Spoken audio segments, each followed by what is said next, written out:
We have a new book out. Critical Role released Call of the Netherdeep, and with that comes a bunch of stat blocks, so the blind stat block readings are back on, baby. And with the first one, we're going to be doing the Alyxian Aboleth. The Alyxian Aboleth is a unique creature that believes it carries the soul of the Apotheon within its body, trapped in this aberrant form as divine punishment for his failure to save the world during the calamity. Veins of ruidium crisscross the Aboleth's body, and a secondary face has emerged from its pale green hide. The second face is a mutation that has no effect on the creature's game statistics. The Alyxian Aboleth is a large aberration that is lawful evil, has an armor class of 17, has 135 hit points, a speed of 10 feet, and a swim speed of 30 feet. Has plus 5 to strength, minus 1 to dex, plus 2 to constitution, plus 4 to intelligence, plus 4 to wisdom, and plus 4 to charisma. It has proficiency in constitution, intelligence, and wisdom saving throws, as well as the history and perception skills. It has 120 feet of dark vision and a passive perception of 22. It speaks deep speech and has telepathy out to 120 feet. It's a challenge rating 12 with a proficiency bonus of plus 4. Moving into the Alyxian Aboleth's abilities, it is amphibious. It can breathe air and water. Mucus Cloud. While underwater, the Aboleth is surrounded by a cloud of sticky mucus. A creature that touches the Aboleth or hits it with a melee attack while within 5 feet of it must succeed on a DC 14 strength saving throw or be restrained until the end of the Aboleth's next turn. Probing Telepathy. If a creature the Aboleth can see communicates telepathically with the Aboleth learns the creature's greatest desires. Moving into the Alyxian Aboleth's actions, we have multi-attack. The Aboleth makes 2 tentacle attacks. The tentacle attack is a melee weapon attack with plus 9 to hit, a reach of 10 feet, and hits one target. On hit, it does an average of 12 bludgeoning damage plus 3 psychic damage. It also comes with a tail attack, which is a melee weapon attack with plus 9 to hit, a reach of 10 feet, hits one target, and on hit does, on average, 14 bludgeoning damage. Going into our bonus actions, we have Enslave, which recharges on a 4 through 6. The Aboleth targets one creature it can see within 30 feet of itself. The target must succeed on a DC 14 Wisdom saving throw or be magically charmed by the Aboleth until the Aboleth dies, or until it is on a different plane of existence from the target. The charmed target is under the Aboleth's control and can't take reactions, and the Aboleth and the target can communicate telepathically with each other over any distance.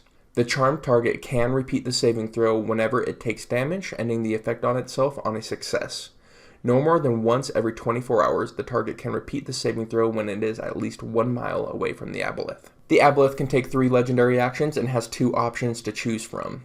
It can choose the Tail Swipe, the Aboleth makes 1 tail attack, or it can choose Psychic Drain, which costs it 2 actions.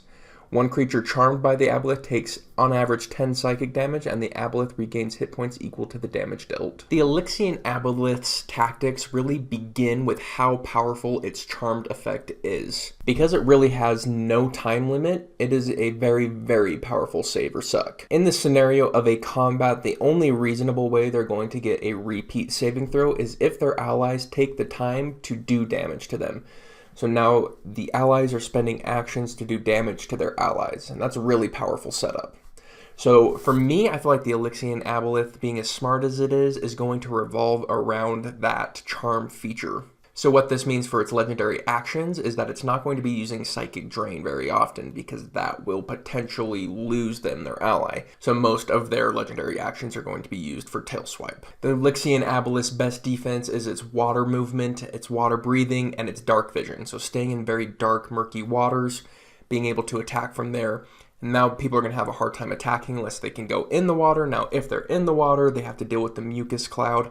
So it all revolves around really using the water terrain to your advantage. One of the Alyxian Aboleth's win conditions is enslaving the full party. If the party's not thinking about attacking their allies, the Alyxian Aboleth can just keep enslaving them, maybe even grappling them until they fail the enslave throw.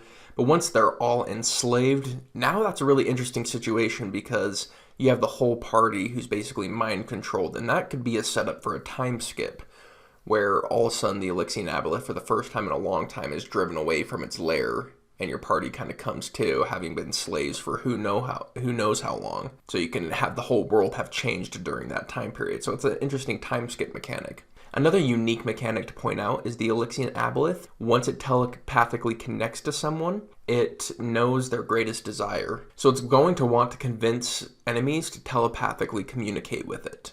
And if they do manage to do that, then it knows their greatest desire and can use that as leverage. That's something I would do in role-playing, and that actually suggests that this will be a role-playing encounter before it is simply a combat encounter.